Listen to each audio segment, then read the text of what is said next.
نحمده ونستعينه ونستغفره ونؤمن به ونتوكل عليه ونعوذ بالله من شرور أنفسنا ومن سيئات أعمالنا من يهده الله فلا مضل له ومن يضلله فلا هادي له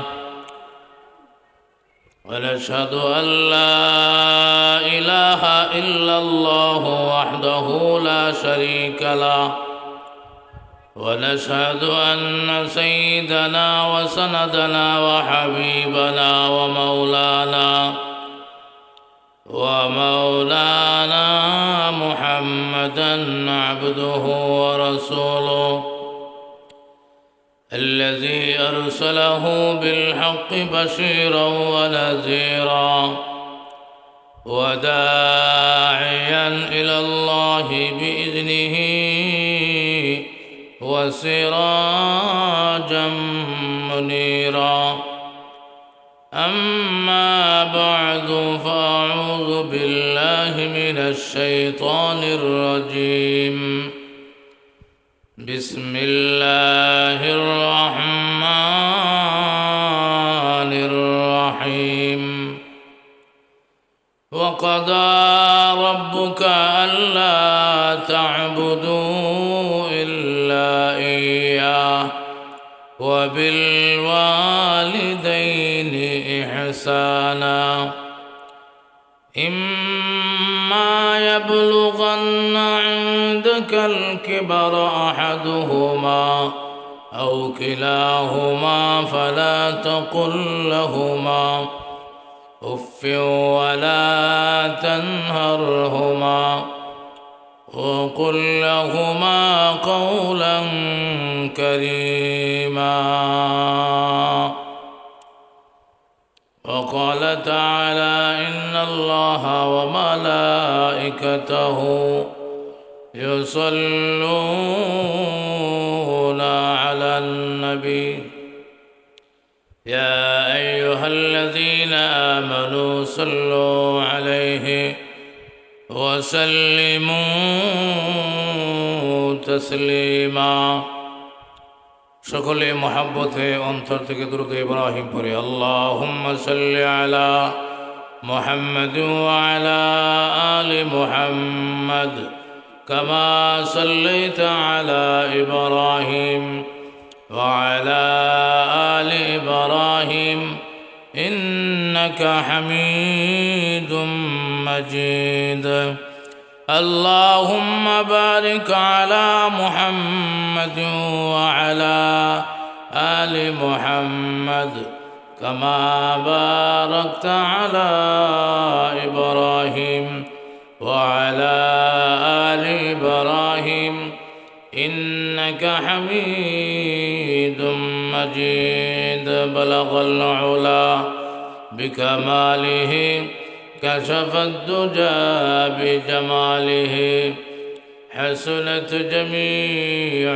خصاله صلوا عليه وآله آخر رحمة للعالمين آخر رحمة للعالمين محروما شراغا في اللشين بلغ العلا بكماله كشف الدجى بجماله حسنت جميع خصاله صلوا عليه وآله محبة لا إله إلا الله لا إله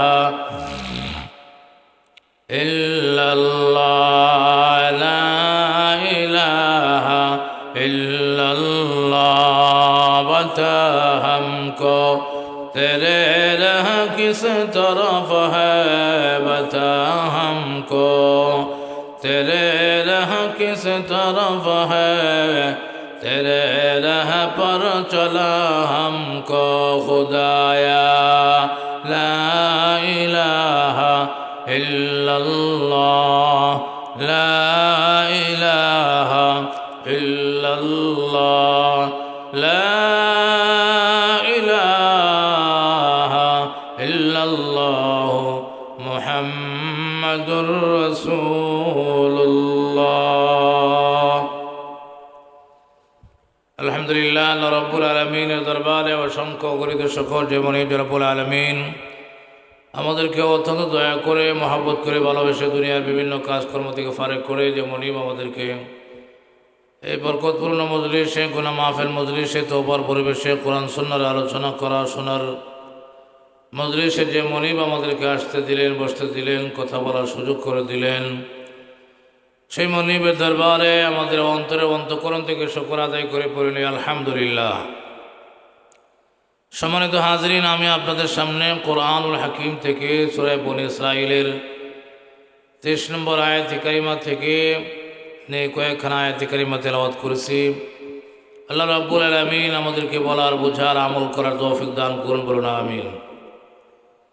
মোহতারাম হাজরিন, আমার তেলাওয়াতকৃত আয়াতের ভিতরে আল্লাহ রাব্বুল আলামিন আয়াতে কারিমার প্রথম অংশে আল্লাহ রাব্বুল আলামিন দুনিয়ার সমস্ত বান্দা বান্দীদেরকে শিরিক থেকে পরিত্রাণের জন্য, শিরিক থেকে পবিত্র করার জন্য আল্লাহ রাব্বুল আলামিন আল্লাহর সিদ্ধান্ত জানাচ্ছেন। এবং দ্বিতীয় আয়াতের দ্বিতীয় অংশ থেকে আল্লাহ রাব্বুল আলামিন মা বাবার সঙ্গে সৎ ব্যবহারের কথা আলোচনা করেছেন। আয়াতের দ্বিতীয় অংশ থেকে নিয়ে শুরু করে আয়াতের দীর্ঘ সময় পর্যন্ত মা বাবার সঙ্গে কিভাবে কথা বলতে হবে, তাদের সামনে কিভাবে দাঁড়াতে হবে, তাদের হক নিয়ে আল্লাহ আলোচনা করেছেন। মূল আলোচনায় ঢোকার আগে সংক্ষিপ্ত আকারে ভূমিকা মনোযোগের সাথে আলোচনা শুনলে আশা করি আপনাদেরও মনে থাকবে। আলোচনা মনে না থাকলে তো আর আমল করা যায় না। এই জন্য মনে রাখার মতো করে আমল করার নিয়তে দিলের কানে একদম চুপচাপ কথা না বলে আলোচনা শোনার জন্য অনুরোধ করছি। সম্মানিত হাজরিন, এই পৃথিবী থেকে পৃথিবীর প্রথম মানুষ আমাদের আদি পিতা হযরতে আদম আলাইহিস সালাতু ওয়াস সালাম। তো পৃথিবীতে হযরতে আদম আলাইহিস সালাতু ওয়াস সালাম থেকে নিয়ে আজ পর্যন্ত তথা কিয়ামত পর্যন্ত যত মানুষ দুনিয়াতে আসতেছে সবাই মা বাবার মাধ্যমে দুনিয়াতে আসতে হয়। সুতরাং হযরতে আদম আলাইহিস সালাতু ওয়াস সালামকে আল্লাহ রাব্বুল আলামিন মাতা পিতা ছাড়াই আল্লাহ রাব্বুল আলামিন বানালেন, সৃষ্টি করলেন। এর মাধ্যমে আল্লাহ রাব্বুল আলামিন এই কথায় আমাদেরকে বোঝায় দিলেন যে আমি এই সিস্টেম ছাড়াও পৃথিবীতে দুনিয়াতে মানুষ বানাতে পারি, সৃষ্টি করতে পারি। আল্লাহ পাকের ওই ক্ষমতা আছে। তো আমাদের আদি পিতা হযরত আদম আলাইহিস সালাতু ওয়াস সালামকে আল্লাহ রাব্বুল আলামিন মাতা পিতার গর্ভ ছাড়াই সৃষ্টি করলেন, বানালেন। দ্বিতীয় নম্বরে আল্লাহর বন্দী হযরতে মারিয়াম আলাইহিস সালাম, মারিয়ামের গর্ভে আল্লাহ রাব্বুল আলামিন আরেকজন নবী দিলেন। তিনাকে বাবা ছাড়া এই পৃথিবীতে আসার সুযোগ করে দিলেন। এই দুইজন ছাড়া পৃথিবীতে যত মানুষ আসতেছে সবাই মা বাবার মাধ্যমেই আসতে হয়। মা বাবা ছাড়া কোনো মানুষ পৃথিবীতে আসতে পারে না। কিয়ামত পর্যন্ত এই নিজাম ঠিক থাকবে। সুতরাং আপনারাও কোনো না কোনো মা বাবার গর্ভ থেকে দুনিয়াতে আসছেন। পৃথিবীর সমস্ত মানুষ মা বাবার গর্ভ থেকেই আসছে। আমিও কোনো না কোনো এরকমভাবে আল্লাহু আকবার মায়ের গর্ভ থেকে দুনিয়াতে এসেছি। আল্লাহ রাব্বুল আলামিন এই সিস্টেম কিয়ামত পর্যন্ত জারি রাখবেন। সুতরাং মা বাবা ছাড়া কেউ নয়। মা বাবা একটি গুরুত্বপূর্ণ জায়গা। মা বাবা কেমন গুরুত্বপূর্ণ জায়গা আমার তেলাওয়াতকৃত আয়াতে কারিমা থেকে আপনারা বুঝতে পারবেন। আল্লাহ রাব্বুল আলামিন কত গুরুত্ব সহকারে মা বাবার স্থানটাকে আল্লাহ পাকের হক আদায়ের সাথে সাথেই আল্লাহ রাব্বুল আলামিন বর্ণনা দিচ্ছেন। সুতরাং এই মাতা পিতার হক সম্পর্কে আমাদের জানতে হবে, মানতে হবে। মা বাবার জায়গাটা এমন জায়গা যে নেক আমল করলেও নেক আমল নষ্ট হয়ে যায়। মুরগির ডিম যেমনভাবে কাঞ্জা হয়ে যায়, পচা হয়ে যায়, এই মা বাবার এই জায়গাটা নষ্ট করে দিলে আমাদের সারা জীবনের আমল নষ্ট হয়ে যাবে। সুতরাং এই বিষয়টা খুব গুরুত্বপূর্ণ বিষয়। আল্লাহ রাব্বুল আলামিন এই বিষয়টাকে তার কালামে পাকের মাধ্যমে এত গুরুত্ব সহকারে আল্লাহ আলোচনা করেছেন। আল্লাহ রাব্বুল আলামিন বলেন, ওয়াকাদা রাব্বুকা আল্লা তা'বুদু ইল্লা ইয়্যা। আল্লাহ রাব্বুল আলামিন আয়াতে কারিমাতে সর্বপ্রথম আল্লাহ সিদ্ধান্তগুলি জানিয়ে দিচ্ছেন। আল্লাহ রাব্বুল আলামিন বলেন, দুনিয়ার মানুষ, আমি আল্লাহর সিদ্ধান্ত শোনো। আমি আল্লাহ সিদ্ধান্ত করে দিয়েছি, ফাইনাল ফয়সালা করে দিয়েছি। কি ফয়সালা? আল্লাহ তা'বুদু ইল্লা ইয়্যা। দুনিয়ার মানুষ, তোমরা একমাত্র আমি আল্লাহর ইবাদত করবে। সুবহানাল্লাহ। আল্লাহ সিদ্ধান্ত কি? তোমরা আর কারো ইবাদত করতে পারবে না, তোমরা একমাত্র আমি আল্লাহর ইবাদত করবে। গাছের ইবাদত করা যাবে না, মাছের ইবাদত করা যাবে না, কোনো মানুষের ইবাদত করা যাবে না।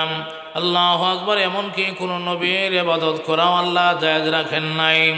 আল্লাহ রাব্বুল আলামিন নবী আলাইহিস সালাতু ওয়াস সালামদেরকে পাঠিয়েছেন এক আল্লাহর দিকে দাওয়াত দেওয়ার জন্য, এক আল্লাহর ইবাদত কেমনে করতে হয় এই ইবাদত শিক্ষা দেওয়ার জন্য আল্লাহ রাব্বুল আলামিন নবীদেরকে দায়িত্ব দিয়েছেন।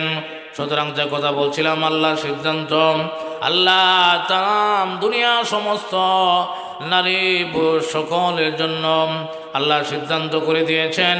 আল্লাহ সিদ্ধান্ত তার কালামে পাকের মাধ্যমে আল্লাহ জানিয়ে দিচ্ছেন। আল্লাহ বলেন, ওয়াকাদা রাব্বুকা আল্লা তা'বুদু ইল্লা ইয়্যা। দুনিয়ার বান্দা বান্দিরা, শুনে রেখো, তোমরা একমাত্র আমি আল্লাহর ইবাদত করবে, আর কারো ইবাদত করতে পারবে না। আর কারো ইবাদত আমি আল্লাহ হালাল রাখি নাই, জায়েজ রাখি নাই। সুতরাং সে আল্লাহর ইবাদত করা লাগবে, সে আল্লাহকে এক মেনে এক আল্লাহর ইবাদত করা লাগবে। সে আল্লাহর সঙ্গে কাউকে শরীক করা যাবে না, আল্লাহর গুণের সঙ্গে শরীক করা যাবে না। আল্লাহু আকবার। আল্লাহ পাকের কোনো গুণের সঙ্গে, কোনো সিফাতের সঙ্গে, আল্লাহর ক্ষমতার সঙ্গে কাউকে শরীক করা যাবে না। আল্লাহু আকবার। আমরা অনেক সময় বলে থাকি, যখন কোনো মানুষকে এরকমভাবে বলতে থাকে যে আল্লাহর উপরে একমাত্র তাওয়াক্কুল করে বসে আছো, আল্লাহও লাগে ইল্লাও লাগে, নাউযুবিল্লাহ। এই কথা জিন্দেগিতে বলা যাবে না, এই কথা বলা যাবে না। আল্লাহও লাগে ইল্লাও লাগে এমন কথা বলা যাবে না, এমন কথা বলা জায়েজ নাই। ইল্লা মানে হলো ইল্লা বিশ্বাস করলে শিরিক হয়ে যাবে। আর যারা আল্লাহর সঙ্গে শিরিক করে তাদের পরিণতি ফল কি হবে? আল্লাহ রাব্বুল আলামিন বলেন, ইন্নাল্লাহা লা ইয়াগফিরু আন ইউশরাকা বিহি ওয়া ইয়াগফিরু মা দুনা যালিকা লিমান ইয়াশা। আল্লাহ জানিয়ে দিচ্ছেন, আল্লাহ বলেন, নিশ্চয় যারা আমি আল্লাহর সঙ্গে শিরিক করে, আমি আল্লাহর সাথে শরীক করে, আল্লাহু আকবার, আমি আল্লাহ, আল্লাহু আকবার, আল্লাহু আকবার, এদেরকে আমি আল্লাহ ক্ষমা করব না। আল্লাহ সব ক্ষমা করবেন, কিন্তু আল্লাহর সাথে যারা শিরিক করে, শিরিক আল্লাহ মাফ করবেন না। সুতরাং শিরিক অনেক বড় একটি গুনাহ। আমরা অনেক সময় কথায় কথায় শিরিক করে ফেলি। যেমন বললাম, আল্লাহও লাগে ইল্লাও লাগে, এমন কথা বলা যাবে না। ইল্লা বলতে কিছু না, একমাত্র আমার আল্লাহ, একমাত্র আমার আল্লাহ সব পারেন, আমার আল্লাহ সব দিতে পারেন, আমার আল্লাহ সর্বোচ্চ ক্ষমতাসীন। সুতরাং আমি আগেও বলেছি, পূর্বেও আলোচনা করেছি, আমার আল্লাহ এত ক্ষমতাবান। আল্লাহু আকবার। আমার আল্লাহ গাভী ছাড়াও দুধ খাওয়াতে পারেন, জমিনে ধান চাষাবাদ ছাড়াও আমার আল্লাহ এরকমভাবে রিজিক দিতে পারেন। আল্লাহু আকবার। এরকমভাবে আসবাবপত্র ছাড়া, এরকমভাবে ব্যবস্থাপনা ছাড়াও আমার আল্লাহ রিজিক দিতে পারেন। এই ক্ষমতা আমার আল্লাহর আছে।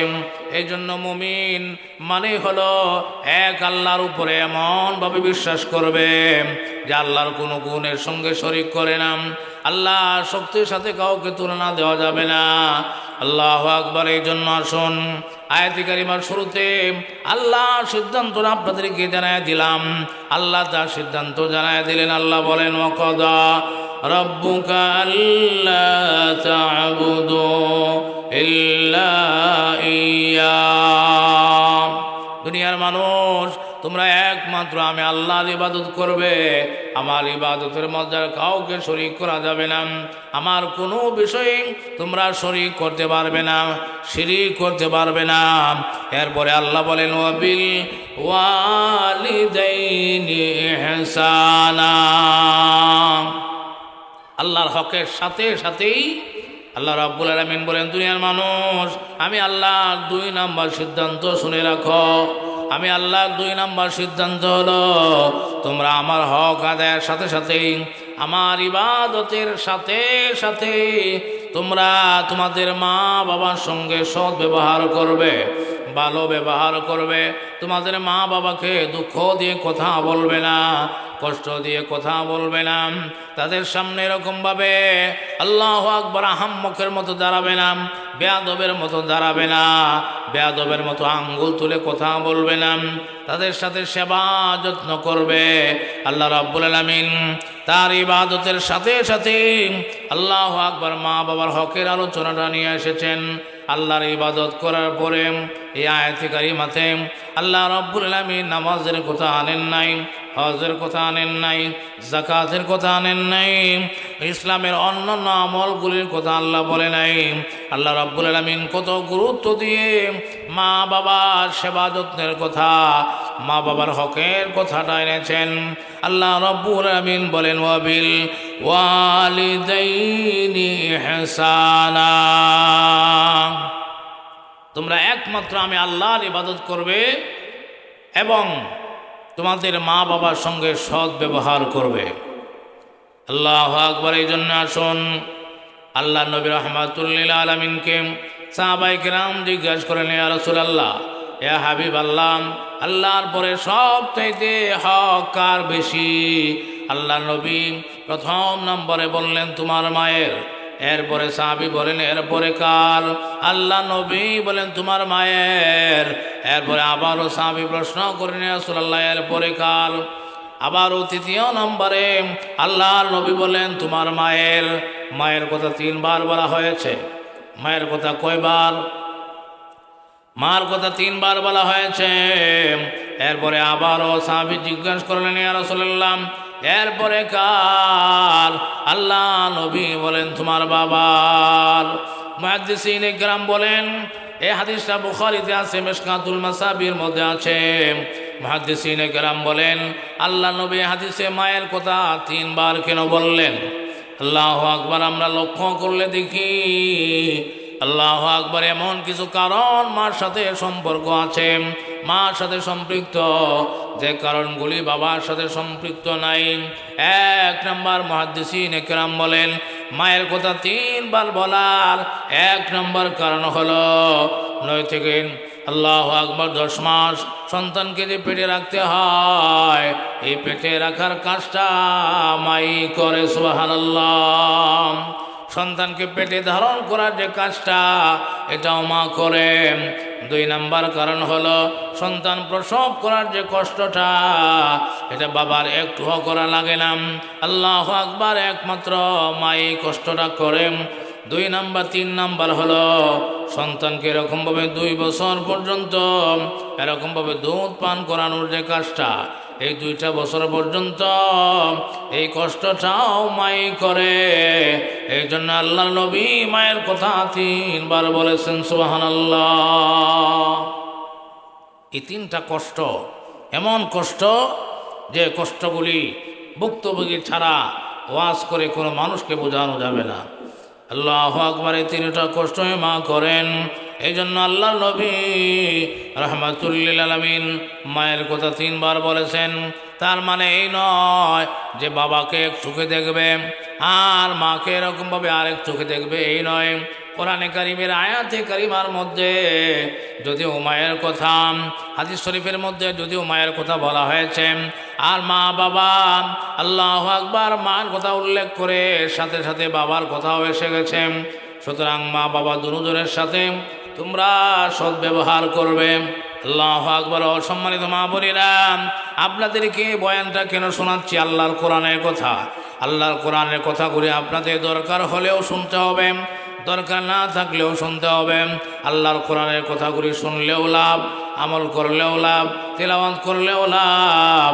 আল্লাহু আকবার। সুতরাং আর যেহেতু এই বিষয়টা আপনাদেরও দরকার, আপনার সন্তানদেরও দরকার, এই জন্য আমি অনেক সময় চিন্তা করে দেখেছি, দুনিয়ার মার একটা লকব আছে, দুনিয়ার মাদের একটা লকব আছে, যে লকবটা হলো জনম দুঃখিনী মা।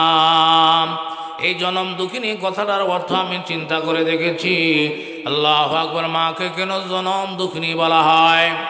জনম দুঃখিনী মাকে কেন জনম দুঃখিনী বলা হয়? আল্লাহু আকবার। মা দেখা গেল একটা মেয়ে যখন দুনিয়াতে আসে, মেয়েটা দুনিয়াতে আসলে পরে দুনিয়ার বাবারা, অনেক মানুষ এমন আছে না বোঝার কারণে তাদের চেহারা কালো হয়ে যায়। আর একটা ছেলে সন্তান যখন দুনিয়াতে আসে, দেখা গেল তাকে নিয়ে যেরকম লাফায়, আল্লাহু আকবার, বাবা যেরকমভাবে ছেলেটারে নিয়ে লাফায়, মেয়েটাকে নিয়ে তো লাফালাফি করে না। আল্লাহু আকবার। এগুলি না বোঝার কারণে করে থাকেন। আসুন, আমি লক্ষ্য করে দেখছি একটা মেয়ে তার মা দুঃখ দুর্দশা যেমন বুঝে, একটা ছেলে এতটা বুঝে না। আল্লাহু আকবার। এই জন্য মা জন্মলগ্ন থেকেই জনম দুঃখিনী। মা এরকমভাবে আল্লাহু আকবার মায়ের সাথে সুখ দুঃখ সব কিছু শেয়ার করে বড় হয়। বড় হওয়ার পরে তার প্রথম ধাপ শুরু হয় বিয়ে শাদীর মাধ্যমে। তার বাবার বাড়ি থেকে এরকমভাবে আলাদা হয়ে যেতে হয়।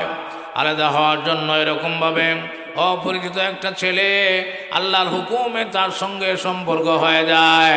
তখন বাবার বাড়ি আর বাবার বাড়ি থাকে না, তখন এরকমভাবে স্বামীর বাড়ি তার বাড়ি, আর এই স্বামীর বাড়ি তার বাড়ি বানাতে যাইয়া এরকমভাবে দেখা গেল মা ছাড়তে হয়, বাবা ছাড়তে হয়, ভাই ছাড়তে হয়, বোন ছাড়তে হয়, এমনকি আল্লাহু আকবার জন্মভূমি পর্যন্ত ছাড়তে হয়। এরকমভাবে চোখের পানি ছেড়ে ছেড়ে মা ছাড়ে, বাবা ছাড়ে, আল্লাহু আকবার, ভাই বেরাদর সব কিছু ছাড়ে। আল্লাহু আকবার। নিজের দেশ পর্যন্ত ছাড়িয়া স্বামীর বাড়ি তার বাড়ি হয়ে যায়। আল্লাহু আকবার। এইভাবে করে তার জীবন যখন শুরু হয়, আল্লাহ রাব্বুল আলামিন যখন একজন মাকে সন্তান দান করেন, আল্লাহু আকবার, কষ্ট শুরু হয়ে যায়। সন্তানাদি যখন দুনিয়াতে আসে, এই সন্তানকে লালন পালন করে এটা মারই করতে হয়। আর সন্তান কোথাও চলে গেলে মা যেমনভাবে টেনশন বেশি করে, আল্লাহু আকবার, মা সবচাইতে টেনশন বেশি করে। আল্লাহু আকবার। এই নারী ছেলের সন্তান যতক্ষণ পর্যন্ত বাড়িতে না আসে, আল্লাহু আকবার, মা যে পরিমাণ ব্যথা কষ্ট অনুভব করতে হয়, আল্লাহু আকবার, পৃথিবীর অন্য কোনো মানুষ এই পরিমাণ ব্যথা বুঝবে না। এই যে তার দুঃখ শুরু হয়ে গেল, কষ্ট শুরু হয়ে গেল, দেখা গেল বাস্তবে সন্তান বিয়ে শাদী করেছে, সন্তানাদি হয়েছে, এরপরেও মা যদি জনম দুঃখিনী মা যদি বেঁচে থাকে, দেখবেন একবার, দুইবার, তিনবার, চারবার, পাঁচবার পর্যন্ত জিজ্ঞাসা করে, নাতি থাকলে নাতির কাছে জিজ্ঞাসা করে, কিরে আব্দুর রহমান, তোর বাবা কি এখনো বাজারতে আসে নাই? পুত্রবধূর কাছে জিজ্ঞাসা করে, কিরে মা অমুক কি বাড়িতে আসে নাই? এমনও দেখেছি একবার, দুইবার, তিনবার জিজ্ঞাসা করার পরে যার সাথে আমি সংসার করি, যার সাথে এরকমভাবে জীবনযাপন করি, সে বিরক্ত হইয়া আবল তাবল কথা বলা ফেলে, এরকমভাবে রাগান্বিত হইয়া বলে, রাগান্বিত হয়ে যায়। কিন্তু মা ঘুমায় না, মা কিন্তু টেনশন করতে আছে। এমনকি দেখা গেল এই মাটা এরকমভাবে মৃত্যু পর্যন্ত তার দুঃখ, তার কষ্ট, তার দুর্দশা সন্তানের জন্য কান্দে, নাতির জন্য কান্দে, মা বাবার জন্য কান্দে, অনেক সময় দেশের জন্য কান্দে। এই যে তার জনম দুঃখিনী মা, জনম থেকে তার দুঃখ শুরু হয়ে গেল। আল্লাহু আকবার। একবারে মৃত্যু পর্যন্ত সন্তানের জন্য মা দুঃখ করে, ভাইয়ের জন্য এরকম বোন দুঃখ করে। একজন মা দেখবেন কতগুলি মানুষের জন্য তার মনের ব্যথা। আল্লাহু আকবার। একজন মা তার দেশের জন্য মন পোড়ায়, তার দেশের জন্য কান্দে। কারণ হাদিস শরীফের মধ্যে আছে হুব্বুল ওয়াতনি মিনাল ঈমান, জন্মস্থানের মহব্বত এটা ঈমানের অংশ। জন্মস্থানের জন্য কান্দে, মা বাবার জন্য কান্দে, আল্লাহু আকবার, ভাইয়ের জন্য কান্দে। এইভাবে আল্লাহু আকবার। এরপরে তার সন্তান সন্ততির জন্য কান্দতে হয়। আল্লাহু আকবার। এইভাবে কান্দতে কান্দতে দেখা গেল তার জীবনটা শেষ হয়ে যায়। এ সমস্ত কারণে মাকে বলা হয় জনম দুঃখিনী। আল্লাহু আকবার। এই জন্য আসুন আল্লাহর কোরআন থেকে আপনাদের জন্য যে আয়াতে কারিমা নিয়ে আসলাম, আয়াতে কারিমার শুরুতে আল্লাহ বলেন وَقَضَى رَبُّكَ أَلَّا تَعْبُدُوا إِلَّا إِيَّاهُ। আল্লাহর সিদ্ধান্ত, 1 নম্বর তোমরা আমার ইবাদত করবে, 2 নম্বর বিল ওয়ালিদাইনি ইহসানা, তোমরা তোমাদের মা বাবার সঙ্গে ভালো ব্যবহার করবে। আল্লাহু আকবার। এই জন্য আসুন মা বাবার সঙ্গে ভালো ব্যবহারের যেমন সুফল, খারাপ আচরণের তেমন কুফলও আছে। ভালো আচরণ করলে যেমন সুফল আছে, খারাপ আচরণ করলে তেমন কুফলও আছে। সুতরাং আসুন মা বাবার সঙ্গে বেয়াদবি করা যাবে না, মা বাবার সঙ্গে গরম ভাষায় কথা বলা যাবে না, ধমক দিয়ে কথা বলা যাবে না। আল্লাহু আকবার। অনেক মা বোনেরা আছে দেখি, আল্লাহু আকবার, বিয়ে হয়ে স্বামীর বাড়িতে চলে এসেছে, এরপরেও মা বাবার সঙ্গে দুর্ব্যবহার করে, মা বাবাকে ধমক দিয়া কথা বলে। না, করা যাবে না। আল্লাহু আকবার। শাশুড়িকে অনেক সময় ধমক দিয়ে কথা বলে না। আপনি যে আজকে আপনার শাশুড়িকে ধমক দিয়ে কথা বলছেন, দেখবেন 2 দিন পরে আপনার পুত্রবধূ আপনাকে ধমক দিয়ে কথা বলবে। এই জন্য সাবধান। আল্লাহ পাক রব্বুল আলামিনের সিদ্ধান্ত বিল ওয়ালিদাইনি ইহসানা, তোমরা তোমাদের মা বাবার সঙ্গে সদ্ব্যবহার করো। আল্লাহু আকবার। ধমক দিয়ে কথা বলবে না, উচ্চ আওয়াজে কথা বলবে না, তাদের সামনে এরকমভাবে বেয়াদবের মতো দ্বারা কথা বলবে না, তাদের সামনে আঙ্গুল উঠায়াম এরকম কথা বলবে না। সদ্ব্যবহার করো। আল্লাহু আকবার। সদ্ব্যবহার করলে যেমন লাভ, অসদ্ব্যবহার করলেও তেমন ক্ষতি আছে। আল্লাহু আকবার। আল্লাহ নবী রাহমাতুল লিল আলামিনের একজন সাহাবী, আল্লাহ নবী রাহমাতুল লিল আলামিনের জীবন দশায়, তিনি জীবিত অবস্থায় ওনার একজন সাহাবী ছিল, তার নাম ছিল হযরত আলকামা। আল্লাহ নবীর সাহাবী হযরত আলকামা রাদিয়াল্লাহু তাআলা আনহু, তিনি নামাজও পড়তেন, তিনি রোজাও রাখতেন, তিনি এরকমভাবে অন্যান্য ইবাদত বন্দেগীও করতেন, উনি পর্যাপ্ত পরিমাণে দান সদকাও করতেন। আল্লাহু আকবার। নামাজের মধ্যেও কমতি ছিল না, রোজার মধ্যেও কমতি ছিল না, দান সদকার মধ্যেও উনি এরকমভাবে কৃপণতা করতেন না। এত আমল থাকার পরেও আলকামার কি অবস্থা হয়ে গেল, আলকামা অসুস্থ, আল্লাহু আকবার, মৃত্যুর রোগে ধরেছে। তিনি এরকমভাবে ঘরে পড়ে আছেন, বিছানায় পড়ে আছে, মৃত্যুর শয্যায়। আল্লাহু আকবার। এমন অবস্থায় আলকামার জিহ্বা উল্টে গেছে, আলকামার মুখ দিয়া কালিমা আসে না, আলকামা কালিমা পড়তে পারতেছে না। এই খবর যখন আল্লাহ নবীর দরবারে চলে গেল, আল্লাহ নবী রাহমাতুল লিল আলামিন হযরত বেলাল হাবশী রাদিয়াল্লাহু তাআলা আনহুর সঙ্গে এরকমভাবে আরও 2-1 সাহাবী দিলেন, আর বলে দিলেন যাও আলকামার কাছে যাও, আলকামার কি অবস্থা দেখে আসো। আল্লাহু আকবার। সাহাবায়ে কেরামের টিম যখন আলকামার বাড়িতে গেলেন, গিয়ে দেখলেন বিছানায় শুয়ে আছে, আর সে এরকমভাবে চেষ্টা করতেছে কালিমা পড়ার জন্য, কিন্তু বোঝা যাচ্ছে তার জিহ্বা উল্টে গেছে, মুখ দিয়ে কালেমা আসে না, কলমা নসিব হয় না। এই দুরবস্থা দেখে আল্লাহ নবী রহমাতুল্লিল আলামিনের দরবারে আবারও খবর আনা হলো। একজন সাহাবী আয়েশা এরকমভাবে বলতেছেন, ওগো আল্লাহ নবী, আলকামা তো এরকমভাবে কালেমা পড়তে পারতেছে না, মনে হয় আলকামা আর বাঁচবে না। আল্লাহু আকবার! এই দুরবস্থা, তার জিহ্বা মনে হয় উল্টে গেছে, আলকামার জবান দিয়ে কালেমা আসতেছে না। এই খবর যখন পৌঁছালেন আল্লাহ নবী রহমাতুল্লিল আলামিন জিজ্ঞাসা করলেন, ও সাহাবায়ে কেরাম, আলকামার কি মা আছে, মা বাবা বেঁচে আছে? সাহাবায়ে কেরাম বললেন, ইয়া রাসূলুল্লাহ, আমরা দেখেছি আলকামার বৃদ্ধ মা দুনিয়ায় বেঁচে আছে। আল্লাহ নবী রহমাতুল্লিল আলামিন ওই সাহাবী দিয়ে আবার খবর প্রেরণ করলেন, যা বলো আলকামার মা যদি আমার কাছে আসতে পারে তাহলে আসুক, আর যদি আসতে না পারে আল্লাহ নবী বলেন আমি নিজেই আলকামার বাড়িতে চলে যাব। এই খবর যখন পৌঁছালেন আলকামার মা বলতেছে, হায়, আল্লাহ নবী আমার বাড়িতে কষ্ট করে আসবেন না, এটা হতে পারে না, এত বড় বেয়াদবি আমি করতে পারি না, আমি নিজেই আল্লাহ নবী দরবারে চলে যাব। সুবহানাল্লাহ!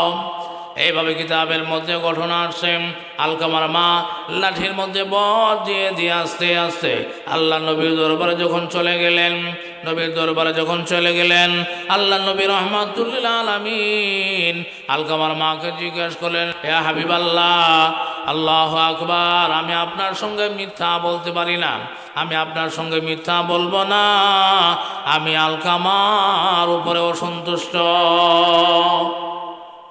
আল্লাহ নবী বলেন, কেন অসন্তুষ্ট বল? আলকামার মা বলতেছে, ইয়া রাসূলুল্লাহ, আলকামা নামাজও পড়েন, রোজাও রাখে, পর্যাপ্ত পরিমাণে দান সদকা করে, আলকামার কোনো আমলের মধ্যে কমতি নাই। আলকামা একটা কাম করেন, আল্লাহু আকবার, সেই কাজটা হলো সে যখন কোনো জায়গা থেকে বাড়িতে আসে, বাড়িতে আসার পরে আল্লাহু আকবার, আলকামার স্ত্রী আলকামাকে আড়ালে নিয়ে আমার ব্যাপারে মিথ্যি যা বলে আলকামা বিশ্বাস করে, বা কোনো দিন যদি এরকম আমার সঙ্গে কথা অবগতন শুরু হয়, তখন এরকমভাবে আলকামা সেরকম তার বউয়ের পক্ষ নেই, তার স্ত্রীর পক্ষ নিয়া আমার আল্লাহু আকবার আমাকে তার স্ত্রী এরকমভাবে আমার উপরে তার স্ত্রীকে প্রাধান্য দেয়। যখন কোনো বিষয়ে কথা হয় বা কোনো ঝগড়া হয়, এই ঝগড়াকালীন অবস্থায় মার উপরে বউকে প্রাধান্য দেয়, এতটুকু অপরাধ। আচ্ছা, আপনারা বলেন, আলকামা কি তেমন কঠিন অপরাধ?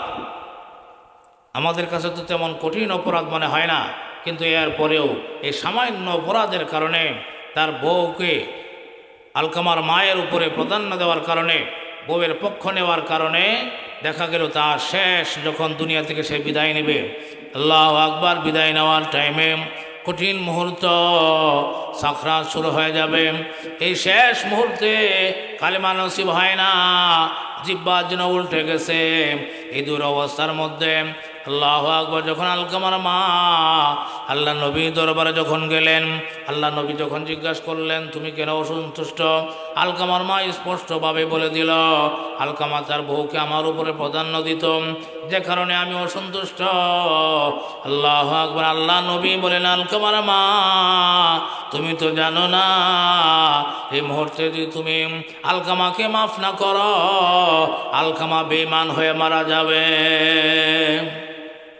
আলকামার কালমা নসিব হবে না, বেঈমান হয়ে মারা যাবে। আর এই টাইমে যদি বেঈমান হয়ে মারা যায়, কালমা নসিব না হয়, তার পুরাটা জীবন ধ্বংস হয়ে যাবে, দুনিয়াও ধ্বংস, আখিরাতে ধ্বংস, জাহান্নামের আগুনে জ্বলতে হবে। আল্লাহ নবী রহমাতুল্লিল আলামিন এখানে একটা হিকমত অবলম্বন করলেন। আলকামার মায়ের সামনে থাকা অবস্থায় সাহাবায়ে কেরামদেরকে ডাক দিয়ে বলতেছেন, রে সাহাবায়ে কেরাম, তোমরা একটা কাজ করো, তোমরা কিছু লাকড়ি জোগাড় করো, কিছু খড়ি জোগাড় করো, কিছু লাকড়ি জোগাড় করো। আল্লাহু আকবার! তখন আলকামার মা ডাক দিয়ে বলতেছে, ইয়া রাসূলুল্লাহ, ইয়া হাবিবাল্লাহ, আপনি লাকড়ি দিয়ে কি করবেন? আল্লাহ নবী বলেন, এই লাকড়ি দিয়ে আলকামাকে এরকমভাবে লাকড়ির মধ্যে আগুন ধরাইয়াম, আর এই আগুনের মধ্যে তোমার আলকামাকে তোমার চোখের সামনে পোড়াবো। এই কথা যখন বলার সাথে সাথে আলকামার মা চিৎকার দিয়ে বলতেছে, ইয়া রাসূলুল্লাহ, আমার সন্তান আমার চোখের সামনে আগুনের মধ্যে জ্বলবে, এটা আমি মা হইয়া সহ্য করতে পারবো না। আল্লাহ নবী রাহমাতুল লিল আলামিন বলেন, যে তুমি সহ্য করতে না পারো, দুনিয়ার আগুনের চাইতে আরো কঠিন জাহান্নামের আগুন, সেই আগুনে অবশ্যই তা জ্বলতে হবে। সেই আগুন থেকে যদি তোমার সন্তানকে বাঁচাতে চাও, তাহলে তুমি আলকামাকে মাফ করে দাও। এই কথা যখন বললেন, সাথে সাথেই আল্লাহু আকবার উপস্থিত সাহাবায়ে কেরামদেরকে সাক্ষী রেখে, আল্লাহ নবীকে সাক্ষী রেখে বলতেছে, ইয়া রাসূলুল্লাহ, আপনি সাক্ষী থাকুন, আমি আলকামার মা আলকামাকে মাফ করে দিলাম। আলকামাকে যখন মাফ করে দিলেন, আলকামার মা যখন আলকামাকে মাফ করে দিলেন, আল্লাহু আকবার, ওই দিক দিয়া সাহাবায়ে কেরাম আবার যখন আলকামার কাছে গেলেন, গিয়া দেখে আলকামার জবান খুলে গেছে। সুবহানাল্লাহ। আলকামার জবান দিয়ে পড়তেছে, আশহাদু আল্লাহ ইলাহা ইল্লাল্লাহ ওয়া আশহাদু আন্না মুহাম্মাদান আবদুহু ওয়া রাসূলুহু। আলকামার জবান খুলে গেছে, আলকামার জবান দিয়ে কালিমা শাহাদাত বের হয়ে গেছে। সুবহানাল্লাহ। কালিমা পড়া অবস্থায় আলকামা কালিমা পড়ে দুনিয়া থেকে বিদায় নিয়ে চলে গেছে। সুবহানাল্লাহ বিহামদিহি। আল্লাহ নবী রাহমাতুল লিল আলামিন আলকামার জানাজার ব্যবস্থা করলেন, নিজে আলকামার জানাজা পড়ালেন। আল্লাহু আকবার। কাফন দাফনের ব্যবস্থা করলেন। ও দুনিয়ার যুবক, ও মা বোনেরা, অবশ্যই মনে রাখতে হবে, অবশ্যই মনে রাখতে হবে, এটা কোনো কিচ্ছা কাহিনী নয়। আমার আল্লাহ রব্বুল আলামিন যেখানে তার হকের পরেই তার হকের সাথে সাথে বলেছেন, ওয়াবিল ওয়ালিদাইনি ইহসানা। আর আল্লাহ নবী যখন মায়ের কথা 3 বার বলার, আল্লাহু আকবার, কারণ হলো মা বাবার সঙ্গে আল্লাহু আকবার ইহসানের সঙ্গে ব্যবহার করো, দয়ার ব্যবহার করো, তাদের সঙ্গে এরকম দুর্ব্যবহার করা যাবে না। যদি দুর্ব্যবহার করো, তাহলে 1 নাম্বার ক্ষতি হলো তুমি অকালে মৃত্যুবরণ করবে। 1 নাম্বার ক্ষতি হলো অল্প বয়সে মারা যাবে, অকালে মৃত্যু হবে। 2 নম্বরে দুনিয়াতে রিজিকের অভাব। 2 নম্বরে রিজিকের অভাব। যে সমস্ত বেয়াদব সন্তানেরা মা বাবার সঙ্গে দুর্ব্যবহার করেন, আল্লাহু আকবার, এই দুর্ব্যবহারের 1 নম্বর ফল হলো অকালে মৃত্যুবরণ করবে। 2 নম্বরে দুনিয়াতে অভাব অনটনে থাকবে। 3 নম্বরে এরকমভাবে আল্লাহু আকবার পরকালে জাহান্নামের আগুনে জ্বলবে। এজন্য আসুন আলকামার ঘটনা থেকে আমরা শিক্ষা গ্রহণ করব। আল্লাহু আকবার। এরকমভাবে 1 নাম্বার হলো অকালে মৃত্যু, 2 নাম্বার এরকমভাবে রিজিকের অভাব, 3 নাম্বার মৃত্যুর সময় কালমা নসিব হবে না, ইমানের সাথে মৃত্যুবরণ করতে পারবে না, 3 নম্বরে পরকালে জাহান্নামের আগুনে জ্বলবে। এই 4টা সমস্যা, বড় বড় সমস্যা, 4টা গজবে সে পতিত হবে। 1 নাম্বার তার অকালে মৃত্যু হবে, 2 নাম্বার রিজিকের অভাব অনটনে থাকবে, 3 নাম্বার এরকমভাবে কালমা নসিব হবে না, বেঈমান হয়ে মারা যাবে, 4 নাম্বার পরকালে সে জাহান্নামের আগুনে জ্বলবে। পক্ষান্তরে যারা মা বাবার সঙ্গে ভালো ব্যবহার করবে, সৎ আচরণ করবে, মা বাবাকে যদি সন্তুষ্ট করতে পারে, হাদিস শরীফের মধ্যে আসছে আল্লাহ নবী রাহমাতুল লিল আলামিন বলেন, আল্লাহ নবী ডেকে বলেন, ও দুনিয়ার উম্মতেরা শুনে রেখো, যে ব্যক্তির মা বাবা দুনিয়াতে বেঁচে আছে তার জান্নাতের 2টা দরজা খোলা আছে।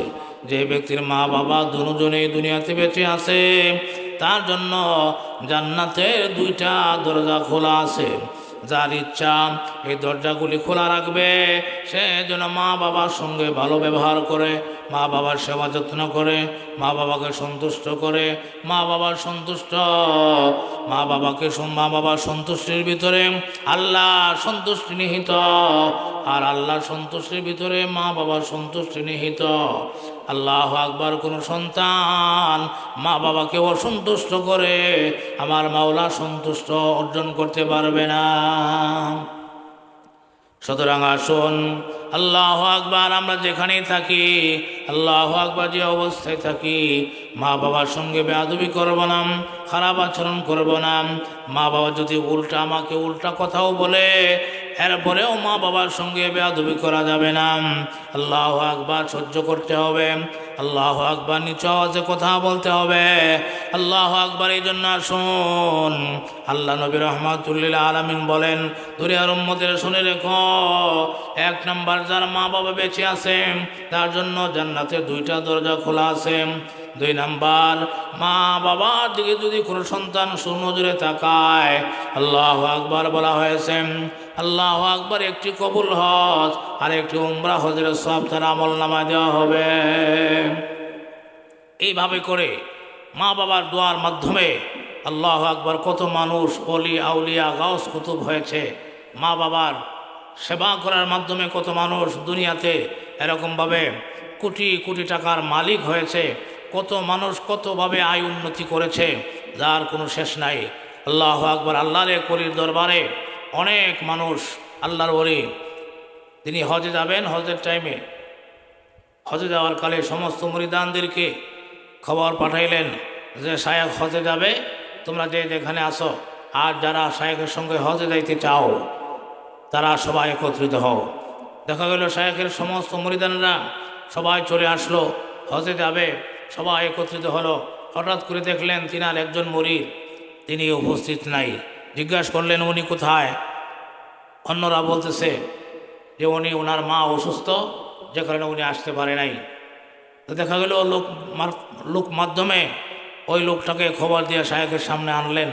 আনার পর জিজ্ঞাসা করলেন, সবাই আমার সঙ্গে হজে যাচ্ছে, তুমি কেন যাইতেছো না? তুমি যাও না কেন?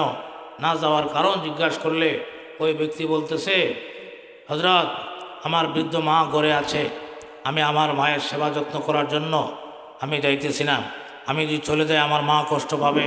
আল্লাহ নবী রহমাতুল্লিল আলামিন এই কথা শোনার পরে ওই ব্যক্তিকে বলতেছে, যাও, তুমি তোমার মায়ের সেবা করো, মাকে এরকম কষ্টে রেখে হজে দেওয়া যাবে না। তবে জেনে রেখো, তোমাকে আল্লাহ রাব্বুল আলামিন এই মায়ের সেবা করার কারণে এত ধন সম্পদ তোমাকে দান করবেন, যে অটল ধন সম্পদ আল্লাহ তোমাকে দান করবেন। তোমার কামাইয়ের ভিতরে, তোমার ব্যবসার ভিতরে, তোমার মালের মধ্যে আল্লাহ এত বরকত দান করবেন। আল্লাহু আকবার, তুমি অনেক বড় ধনী হয়ে যাবে। সুবহানাল্লাহ। সুতরাং মায়ের সেবা করার মাধ্যমে দেখা গেল অনেক সময় 3টা সন্তান, বড় 2জনেই মায়ের সেবা করে না। সবার ছোট যে সন্তান, এই সন্তানের যোগ্যতাও কম, টাকা পয়সাও কম, বেতনও কম। দেখা গেল যে বেতন পায় এই বেতন দিয়ে তার পুরা মাস চলার কোনো সিস্টেম নাই। এরপরেও দেখা গেল কষ্ট করে সংসার চালায়, এরপরেও মায়ের সেবা করে। অনেক সময় দেখা গেছে এরকমভাবে মার জীবদ্দশায় মায়ের সেবা করার কারণে তার কোনো টাকা পয়সা ঘর বাড়ি কিছুই নাই, কিন্তু মা দুনিয়া থাকতেই আল্লাহ রাব্বুল আলামিন অনেককে দান করেছেন। আর অনেকের ক্ষেত্রে দেখা গেছে মা দুনিয়া থেকে বিদায় নেওয়ার পরে আল্লাহ তার সম্পদের মধ্যে এত বরকত দান করছেন, বড় 2 ভাইয়ের সব সম্পদ ধ্বংস হয়ে গেছে, যে মায়ের খেদমত করার কারণে কিছুই করতে পারে নাই। আল্লাহ তার সম্পদের মধ্যে বরকত ঢাইলা দেওয়ার কারণে সেরকম কোটি কোটি টাকার মালিক হয়ে গেছে। সুবহানাল্লাহ। এই জন্য মায়ের সেবা করলে, মা বাবার সেবা করলে সম্পদ কমে না, গরিব হয় না, রিজিকের অভাব হবে না, ইমান নিয়ে মৃত্যুবরণ করতে পারবে। কাল কিয়ামতের দিন আল্লাহ রাব্বুল আলামিন তাকে জান্নাত দান করবেন। সুবহানাল্লাহ ওয়া বিহামদিহি। আল্লাহ রাব্বুল আলামিন আমাদের সবাইকে মা বাবার সঙ্গে সদাচরণ করার তৌফিক দান করুন, মা বাবার সেবা করার তৌফিক দান করুন। মা বাবা যদি আমাকে এরকমভাবে তীর্য পুত্র করেও বাবার বাড়ি থেকে বের করে দেয়, এরপরেও দেখা গেল তাদের সেবা করতে হবে। মা বাবা যদি এরকমভাবে বেদিনা হয় আল্লাহ নবী রহমাতুল্লিল আলমিনের দরবারে সাহাবায়ে কেরাম জিজ্ঞাসা করলেন, ইয়া রাসূলুল্লাহ, আমি তো মুসলমান, আমার মা বাবা তো এখনও বেদিন রয়ে গেছে, মুশরিক রয়ে গেছে, আমার মা বাবার কি হক আছে? আল্লাহ নবী বলেন, হ্যাঁ, তোমার মা বাবার হক আছে। তোমার মা বাবার ঔষধ, তোমার মা বাবার কাপড় চোপড়, তোমার মা বাবার খাবার দাবার, তুমি এই বিষয়গুলি লক্ষ্য করবে, তার সেবা করবে। যদিও তার কথা মানা তোমার জন্য জায়েজ নাই, কিন্তু তাদের ঔষধপত্র, তাদের কাপড় চোপড় এবং তাদের খাবারের জন্য যা প্রয়োজন তুমি তোমার কামাই থেকে তাদেরকে দিবা, তাদের খোঁজ খবর নিবা। এবার চিন্তা করে দেখেন, মা বাবা মুশরিক হলেও তাদেরকে সেবা করতে হয়। মা বাবা যদি মুশরিক হয় তাদের খোঁজ খবর নিতে হয়। মা বাবা যদি এরকম বেদিন হয়, এরপরেও তাদের কাপড় চোপড়, তাদের ঔষধ, তার খাবারের ব্যবস্থা সন্তানেরই করতে হয়। মা বাবা যদি সন্তানকে ত্যায্য পুত্রও করে, এরপরেও তাদের ঔষধ, তাদের কাপড় চোপড়, তাদের খাবারের ব্যবস্থা সন্তান দেখভাল করবে, এটা তার উপর হক। সুতরাং আমরা কখনো এই গুরুত্বপূর্ণ জায়গা নষ্ট করব না। যত বড় বুজুর্গই হোক না কেন, দেখেন আলকামা নামাজও পড়তো, জাকাতও দিত, এরকম রোজাও রাখতো, দান সৎকাও করতো, এরপরেও মৃত্যুর সময় একটা জায়গা মাকে নষ্ট করার কারণে, মা সঙ্গে অসৎ আচরণ করার কারণে তার নামাজ বরবাদ হয়ে গেল, রোজা বরবাদ হয়ে গেল, তার দানেও কোনো কাজে আসলো না, নামাজেও কাজে আসলো না, তার রোজাও কোনো কাজে আসলো না। মা যখন মাফ করে দিল, সাথে সাথেই তার জিব্বা সোজা হয়ে গেল, তার কালমা নসিব হয়ে গেল, সে দুনিয়া থেকে ঈমান নিয়ে মৃত্যুবরণ করলো। সুবহানাল্লাহ ওয়া বিহামদিহি। এই জন্য আসুন, আমাদের মা বাবার জন্য, যাদের মা বাবা বেঁচে আছে খেদমত করব, যাদের মা বাবা বেঁচে নাই আমরা তাদের জন্য দোয়া করব। 2 নম্বর, মা বাবার বন্ধু বান্ধব, আত্মীয় স্বজন, তাদের সমবয়সী যারা আছে তাদের সাথেও যদি সদাচরণ করি, তাহলে আমার মা বাবা বেঁচে থাকলে তাদের সাথে সদাচরণ করলে যে ফায়দা, যে লাভ আমার হয়তো, আমার খালা, আমার ফুফু বা বাবার বন্ধু বান্ধব, তাদের সাথেও যদি এরকম আচরণ করি, ভালো আচরণ করি, সদাচরণ করি, আমার মা বাবা কবর থেকে শান্তি পাবে। সুতরাং আমরা অনেক সময় লক্ষ্য করি যে আমার বাবা এরকম খুব ভালো মানুষ ছিল, আর দুনিয়াতে কোনো ভালো মানুষ নাই। আমার মা খুব ভালো মানুষ ছিল, আর দুনিয়াতে কোনো ভালো মানুষ নাই। নিজের মা বাবার বাহান করে আর মুরব্বীদের সঙ্গে বেয়াদবি করে। নিজের মা বাবার খুব বাহান করে, নিজের শাশুড়ি 1 গ্লাস পানিও পরায় দেয় না। এটা আদব না, এটা হয় না। এই জন্য শাশুড়ি আপনার মা, শ্বশুরই আপনার বাবা। আপনার মা বাবা রেখে আসছেন, এখন কি আপনি মা বাবা ছাড়া? অবশ্যই না। আপনার মা বাবা, শ্বশুর শাশুড়ি। আর মা বাবা যদি দুনিয়াতে না থাকে, এই শ্বশুর শাশুড়ির সেবাই আপনার মা বাবার সেবা। আপনি আজকে শ্বশুর শাশুড়ির সেবা করবেন, কালকে আপনার সন্তানের পুত্রবধূ আপনার সেবা করবে, এটাই পরিষ্কার কথা। আমি যদি না করি, আমার সন্তানেরাও আমার সেবা করবে না। সুতরাং গুরুত্বপূর্ণ এই জায়গাটা যেন আমরা নষ্ট না করি, বরবাদ না করি। এরকম যদি এই জায়গা বরবাদ করে দেই, আর তাহলে আমার দুনিয়াও বরবাদ হবে, আখিরাতও বরবাদ হবে। আমার নামাজেও কাজে আসবে না, রোজাও কাজে আসবে না, আমার হজ জাকাত কোনো কিছুই কাজে আসবে না। সমস্ত আমল কাঞ্জা ডিমের মতো এরকম নষ্ট হয়ে যাবে। সুতরাং আল্লাহ রাব্বুল আলামিন আমাদের সবাইকে এই অল্প আলোচনা থেকে যেন আমরা এই গুরুত্বপূর্ণ জায়গাটা ঠিক রাখতে পারি, মৃত্যু পর্যন্ত যেন তাদের জন্য দোয়া করতে পারি। মা বাবার জন্য থাকা অবস্থায়, মৃত্যুবরণ করার পরেও, থাকা অবস্থায়ও মৃত্যুবরণ করার পরেও সব সময় যে দোয়াটা করব, এই দোয়াটা আল্লাহ সূরা বনী ইসরাঈলের এই আয়াতে কারিমাতে আল্লাহ আমাদেরকে শিক্ষা দিচ্ছেন। দুনিয়ার সন্তানেরা, তোমরা তোমাদের মা বাবার জন্য এইভাবে দোয়া করবে, রব্বির হামহুমা কামা রব্বায়ানি সগীরা, রব্বির হামহুমা কামা রব্বায়ানি সগীরা। সবাই দোয়াটা মুখস্থ করবেন, আপনাদের সন্তানদেরকেও মুখস্থ করাবেন যে মা বাবার জন্য যে দোয়া করতে হয়, এই দোয়াটাকে জানো। আপনার মেয়েকে জিজ্ঞাসা করবেন, ছেলেটাকে জিজ্ঞাসা করবেন।